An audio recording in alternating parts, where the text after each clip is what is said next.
તો આ તરફ હિમાચલ પ્રદેશના મંડી જિલ્લામાં 4 માઇલ નજીક ચંદીગઢ મનાલી રાષ્ટ્રીય ધોરીમાર્ગ ફરી બંધ થયો છે। અગાઉ ભૂસ્ખલન થયું હતું અને તે જ જગ્યાએ કાટમાળ ફરી પડ્યો। અગાઉ પણ 28 કલાક પછી હાઈવે પુનઃસ્થાપિત કરવામાં આવ્યો હતો। હવે પથ્થરો પડવાથી તે ફરીથી બંધ છે। ગઈકાલ રાતથી હાઈવે બંધ છે અને આજે સવારે ફરીથી કાટમાળ પડ્યો। વારંવાર પથ્થરો પડવાથી કાટમાળ દૂર કરવામાં મુશ્કેલીઓ આવી રહી છે। હાઈવે પુનઃસ્થાપિત કરવામાં થોડો સમય લાગી શકે છે।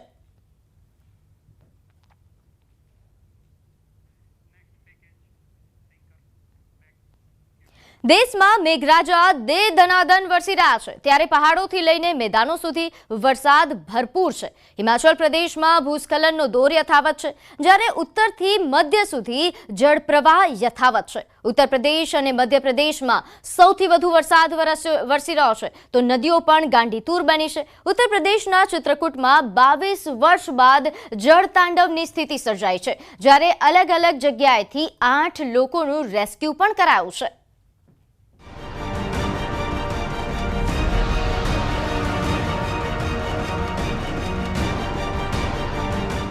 ક્યાંક રસ્તાઓ જળમગ્ન તો ક્યાંક નદીઓનું રૌદ્ર સ્વરૂપ, ક્યાંક પાણીમાં પુલ તણાયા તો ક્યાંક ઘરોમાં ભરાયું પાણી। પહાડથી લઈ મેદાન સુધી વરસાદે હાહાકાર મચાવ્યો છે। પર્વતો પર ભૂસ્ખલન થઈ રહ્યું છે તો બીજી તરફ મેદાનોમાં ભારે વરસાદથી પૂરની સ્થિતિ છે। ઉત્તર પ્રદેશના લલિતપુરમાં વરસાદ રોકાવાનું નામ નથી લઈ રહ્યો। સતત વરસી રહેલા વરસાદના કારણે કેટલાય ડેમમાં જળસ્તર ખતરાના નિશાનની ઉપર જતું રહ્યું છે। 9 મોટા ડેમના ગેટ ખોલાઈ ચૂક્યા છે।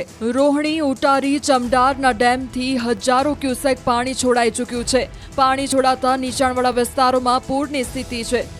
તંત્ર એલર્ટ મોડ પર છે અને દરેક સ્થિતિ પર તંત્રની નજર છે। સ્થાનિક લોકોને અપીલ કરવામાં આવી રહી છે કે તેઓ સુરક્ષિત સ્થળે રહે અને અફવાઓથી બચે।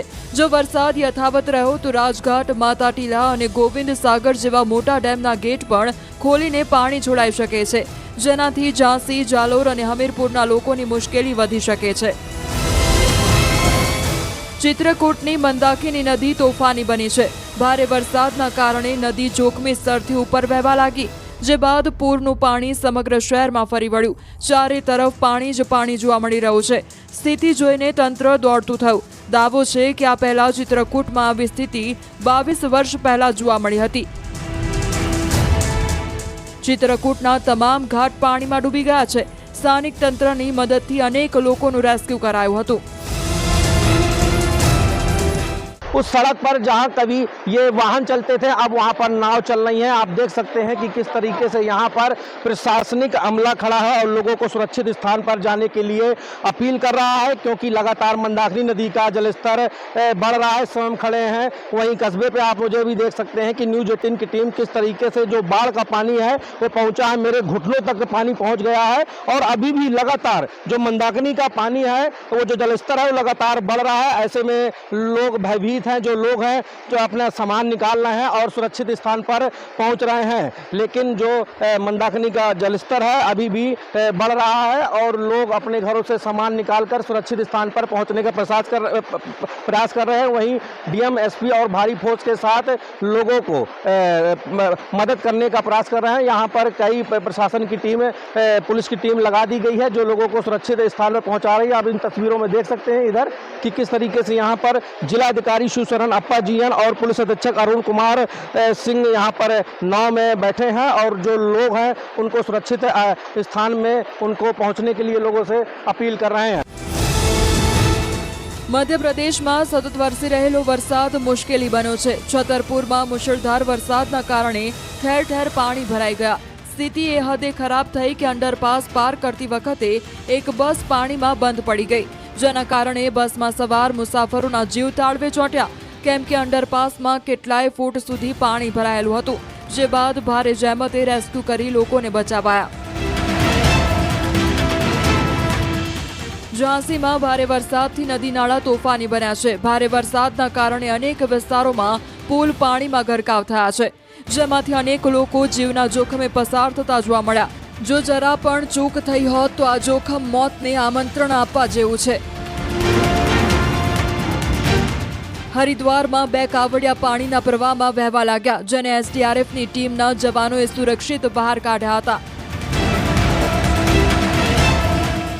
રૂડકીમાં નહેરમાં સ્નાન કરી રહેલા અન્ય એક કાવડિયાનો જીવ પણ જોખમમાં મુકાયો. તે ડૂબવા લાગ્યો. પોલીસ ત્યાં તૈનાત હતી. પોલીસની નજર પડતા જ કાવડિયાને બચાવી લેવાયો હતો. બાંદામાં પણ છેલ્લા કેટલાય દિવસથી સતત વરસાદ વરસી રહ્યો છે, જેના કારણે નદી નાળા તોફાની સ્વરૂપે વહી રહ્યા છે. આ દરમિયાન ઢોર ચરાવનારા 3 યુવક ટાપુ પર ફસાઈ ગયા. સૂચના મળતા જ બચાવ કામગીરી શરૂ કરાઈ અને ત્રણેયને સુરક્ષિત બહાર કાઢવામાં આવ્યા. ઝાંસી સહિત બુંદેલખંડના અન્ય વિસ્તારોમાં પૂરની સ્થિતિ છે. મૌરાની વિસ્તારમાં નદીનું જળસ્તર વધતા કેટલાય સ્થળે પાણી ઘૂસી ગયું. પ્રયાગરાજમાં ગંગા યમુનાનું જળસ્તર તેજીથી વધી રહ્યું છે, જેના કારણે લોકોની મુશ્કેલીઓ વધી છે. કેટલાય વિસ્તારો સાથેનો સંપર્ક તૂટ્યો છે. મધ્યપ્રદેશના ટીકમગઢમાં ભારે વરસાદના પગલે એલર્ટ છે. અહીં સુજારા ડેમના તમામ 12 ગેટ ખોલી દેવાયા હતા, જે બાદ નીચાણવાળા વિસ્તારોમાં એલર્ટ અપાયું હતું. ઝાંસી રોડ, લલિતપુર રોડ અને છતરપુર રોડ બંધ થઈ ગયો. કેટલાય વિસ્તારમાં પાણી પુલની ઉપરથી વહી રહ્યું છે. છતરપુરમાં નદીના પ્રવાહ વચ્ચે 5 લોકો ફસાઈ ગયા. એક વૃક્ષ પકડીને માંડ જીવ બચાવ્યો. બનાવની જાણ થતાં તંત્રની ટીમ ઘટના સ્થળે પહોંચી અને તમામ લોકોને બચાવ્યા. મધ્યપ્રદેશના શ્યોપુરમાં નાળું તોફાની બન્યું, જેમાંથી લોકો જીવના જોખમે પસાર થતા જોવા મળ્યા. જો જળસ્તર વધે તો દુર્ઘટના બની શકે છે. આ તરફ હિમાચલના મંડીમાં ચંડીગઢ મનાલી નેશનલ હાઈવે ભૂસ્ખલનના કારણે બંધ થઈ ગયો. દ્રશ્યો ડરાવનારા છે. સદનસીબે ભૂસ્ખલન વખતે ત્યાંથી વાહનો પસાર નહોતા થઈ રહ્યા. જુઓ કેવી રીતે પહાડ પરથી પથ્થરો સાથે મોટા વૃક્ષો પણ રસ્તા પર પડી રહ્યા છે. જોતામાં રસ્તો બ્લોક થઈ ગયો હતો. તો વાત કરીએ બોટાદના રાણપુરના ગોધાવટ ગામ પાસે મોટી દુર્ઘટના સર્જાઈ. 2ના મૃતદેહો મળી આવ્યા છે અને સાધુની શોધખોળ કરવામાં આવી. કોઝવેમાં મોડી રાત્રિના સમયે કાર તણાઈ હતી. કારમાં સ્વામી સહિત 7 લોકો સવાર હતા. 4 લોકોનો બચાવ કરવામાં આવ્યો, જ્યારે 3 લોકો તણાયા હતા. કૃષ્ણકાંત પંડ્યા અને પ્રબુદ્ધ કાસિયા નામના 2 વ્યક્તિઓના મૃતદેહ મળ્યા. શાંત ચરિત સ્વામી નામના સાધુની શોધખોળ શરૂ છે. જ્યારે બોચાસણાથી સાણંદપુર આવતા હતા તે સમયે ગોધાવટા ગામ પાસે આ દુર્ઘટના સર્જાઈ. બરવાડા પ્રાંત અધિકારી, મામલતદાર અને પોલીસને જાણ થતાં જ ઘટના સ્થળે દોડી આવ્યા હતા.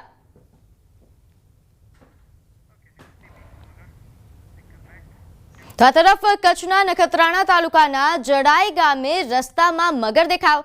સીમ વિસ્તારમાં આવેલા રસ્તા પર અચાનક મગર દેખાવ. વાહન ચાલકે મગરનું વિડીયો મોબાઈલમાં કેદ કર્યું. બિંદાસ રસ્તા પર ટહેલતો મગર જઈ રહ્યો હતો. જોકે વાહનની લાઇટ પડતા જ મગર નદીની કોતરમાં ચાલી ગયો હતો.